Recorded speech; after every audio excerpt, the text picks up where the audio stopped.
மனதின் விஷயங்களும் மனதின் அம்சம் மாத்திரமே அவ்விதமே ஆகும். இது ரொம்ப முக்கியமான விஷயம். எப்படி சென்சஸுக்கு ஏத்த மாதிரி உலகத்துல நீ எல்லாத்தையும் பாக்குறது இல்ல, அதோட கெப்பாசிட்டிக்கு ஏத்த மாதிரி தான் அப்சர்வ் பண்ற. அதே மாதிரி மனதினுடைய கெப்பாசிட்டி, மனதின் விஷயங்களின் மனதின் அம்சம் மாத்திரமே. நம் மனம் எவ்வாறு இருக்கிறதோ, வடிவமைப்பு இருக்கோ, எந்த கெப்பாசிட்டி இருக்கோ அது அளவுக்கு தான் நீ உலகத்தை நீ என்ன பண்ற, பாக்குற. புரியுதா இல்லைங்களா? நம் மனம் எப்படி இருக்கோ நாம அந்த மனதின் வழியாக, மனம் என்ற கண்ணின் வழியாக பார்க்கிறோம். சில பேருக்கு மனோசக்தி அதிகமாகும் போது அவர்கள் சித்திகளை வெளிப்படுத்துகிறார்கள். கரெக்டா இல்லையா? நிறைய சித்தர்கள் சித்திகளை வெளிப்படுத்துகிறார்கள். நமக்கு அந்த சித்திகளை ஏன் வெளிப்படுத்துறது இல்ல? நமக்கு அந்த அளவுக்கு அந்த மனம் அதை வெளிப்படுத்தக்கூடிய அளவுக்கு நாம அதை ட்ரெயின் பண்ணல, நமக்கு அந்த சக்தி இல்லை. ஆனா அதையும் பண்ண முடியுங்கிறாரு. புரியுதா இல்லைங்களா? இப்ப நமக்கு ஞானம் ஏன் மனதுல நமக்கு ஏற்படல? அதுக்கு நாம என்ன பண்ணல? அதுக்கான அளவுக்கு நம் மன பக்குவங்கள் பெறல. அதனால அது நமக்கு ஏற்படல.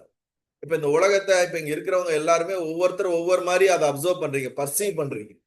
ஒரே விஷயத்த பலவிதமா பர்சீவ் பண்றீங்க. ஏன் பலவிதமா பர்சீவ் பண்றீங்க? ஒவ்வொருத்தருக்கும் ஒவ்வொரு விதமான மன அமைப்பு இருக்குது.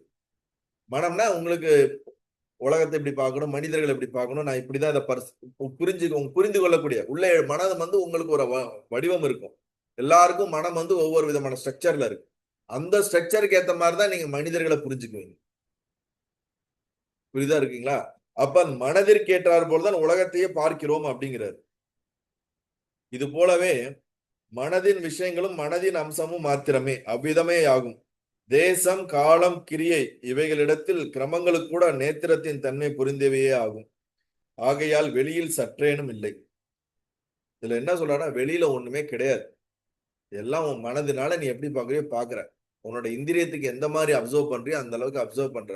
ஆனா நீ பார்க்கக்கூடிய உலகமானது உண்மையில கிடையாது.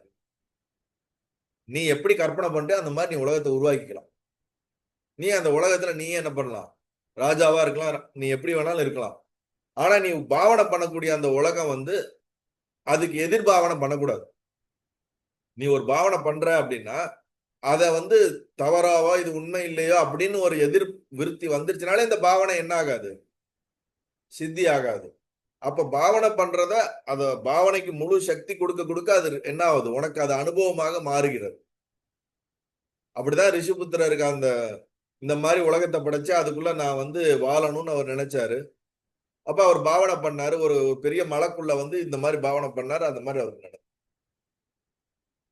இப்ப நம்மளே இப்ப இந்த உலகத்துல இருக்கிறோம் அப்படின்னா, நீங்க ஒரு பாவனை பண்ணணும்னு நினைச்சு வேற ஏதாவது ஒரு கற்பனை பண்றீங்கன்னா, அந்த கற்பனை நடக்கணும்னு நினைச்சு அது கரெக்டா அதுக்கு உயிர் கொடுத்துக்கிட்டே இருந்தீங்கன்னா கண்டிப்பா அது நடக்கலாம். உங்களுக்கு அது உண்மையாக இருக்கலாம். ஆனா மத்தவங்களுக்கு அது உண்மையா இருக்கணும்னு அவசியம் கிடையாது. பல நேரத்துல வீட்லயோ எல்லா இடத்துலயும் பிரச்சனை நடக்கும்போது இது இப்படிதான் நடந்திருக்கும் எனக்கு தெரியும், நமக்கு தெரியாது. ஆனா நம்ம பாவனை இது இப்படிதான் நடந்திருக்க முடியும், இது இப்படிதான் நம்ம அதை ரொம்ப என்ன பண்ணுவோம், அன்டவுட்டபிளா என்ன பண்ணுவோம். ஆனா அங்க அது நடந்திருக்க வாய்ப்பு இல்ல, அது வேற மாதிரி நடந்திருக்கலாம்.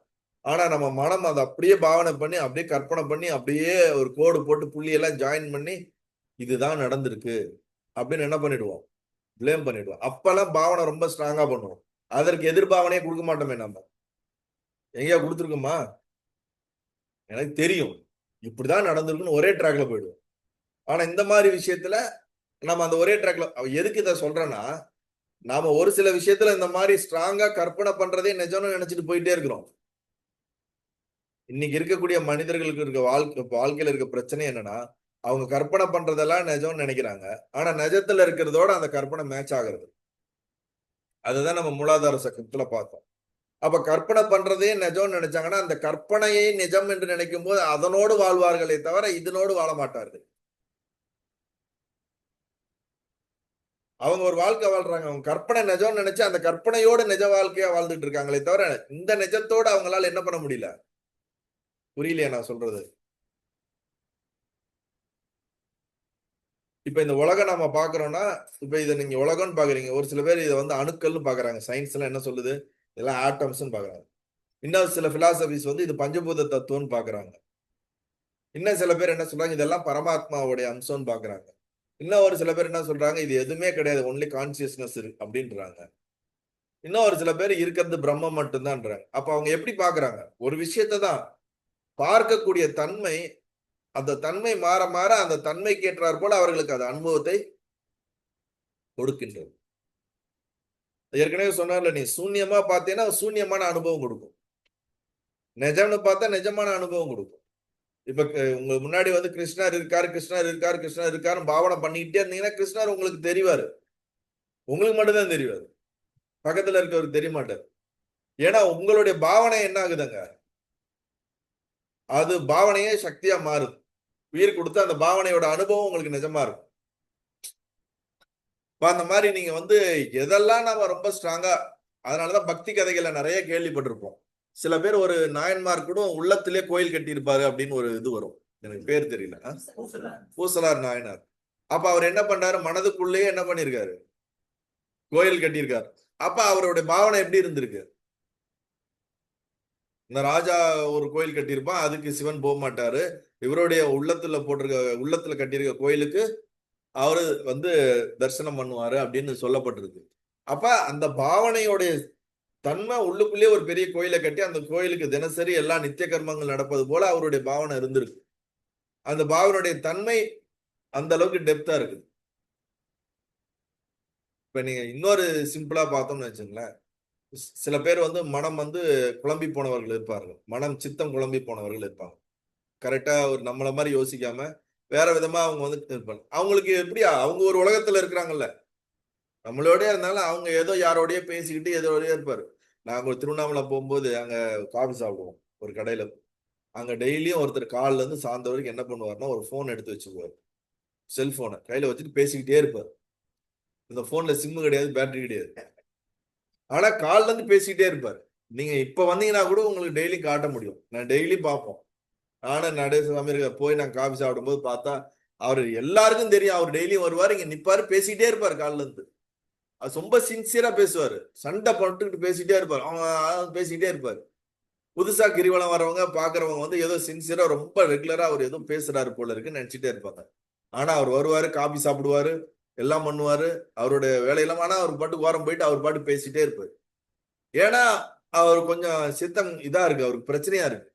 ஆனா அதை பார்த்தா தெரியவே தெரியாது. நாங்க ரெகுலரா அங்க போற ஆட்களுக்கு, அங்க இருக்கிற ஆளுங்களுக்கு தெரியும். அவர் பாட்டுக்கு போன் பட்டுன்னு ஒரு ஓரத்துல நின்றுட்டு அவர் பாட்டு பேசிட்டே இருப்பார். பேட்டரியும் கிடையாது, சிம்மும் கிடையாது, அந்த போனை வச்சுட்டு பேசிக்கிட்டே இருப்பாரு.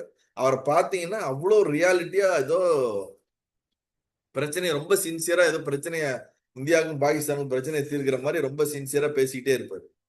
ஆச்சரியமா இருக்கும், இது எப்படா அது சாத்தியம். ஆனா அவர் ஒரு உலகத்துல அவர் இருக்காரு, அவர் ஒரு பாவனையில இருக்காரு, புரியுதா இல்லைங்களா? அவர் இந்த பாவனையில இல்ல, அந்த பாவனை நிஜம்னுட்டு அந்த பாவனையோட தான் இன்டராக்ட் பண்ணிட்டு இருக்காரு.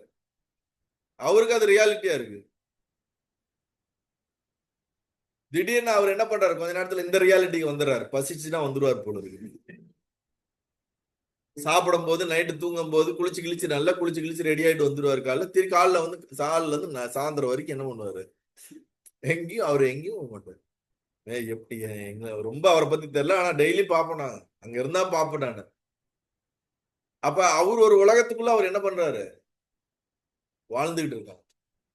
இப்ப நிறைய நீங்க அந்த அப்படின்னா மனம் எதை வந்து அதை நிஜம் என்று பாவிக்குதோ அந்த இதுக்குள்ள போயிடுது, புரியுதா இல்லைங்களா? அந்த மாதிரி மனிதர்கள் எல்லாம் அவங்கவுங்களுக்கு மனதால ஒரு கற்பனை பண்ணிக்கிறாங்க, அந்த கற்பனைக்குள்ள நிஜம்னு நினைச்சுக்கிறாங்க, அதனோட வாழ்ந்துக்கிறாங்க. நிஜத்தோட நிஜமா வர்றது இல்ல, கற்பனையே நிஜம்னு போயிடுறாங்க. இப்ப இவர் என்ன சொல்றாருங்க, நீங்க கற்பனை பண்றது நிஜம் இல்ல, நீ நிஜம்னு நினைக்கிற இதுவும் நிஜம் இல்லங்கிறாரு. இது எவ்வளவு பெரிய கன்ஃபியூஷன் ஆகுது நமக்கு. அப்ப எதுங்க நிஜம்னு நினைக்கிறதுன்னா எதுவுமே நிஜம் இல்லை அப்படிங்கிறது. வரையப்படுகின்ற எந்த ஓவியமும் நிரந்தரம் இல்ல, அந்த வரையப்படுகின்ற சுவர் இருக்குல்ல, கேன்வாஸ், அது மட்டும்தான் நிரந்தரம். நீ வரைபடத்தை பார்க்காத, ஓவியத்தை பார்க்காத, ஓவியத்திற்கு எது இடம் கொடுக்குதோ அதுதான் சத்தியம், அதுதான் பர்மனன்ட். இதை அழிச்சு அழிச்சு எழுதலாம், இதை என்ன பண்ணலாம், கேன்வாஸ் இத ஓவியத்தை வரைகிறத மாத்தி மாத்தி வரையலாம். ஆனா கேன்வாஸ் பின்னாடி இருக்கக்கூடிய ஆதாரத்தை என்ன பண்ண முடியாது, மாற்றவே முடியாது. அததான் இங்க சொல்றாரு. நல்லது.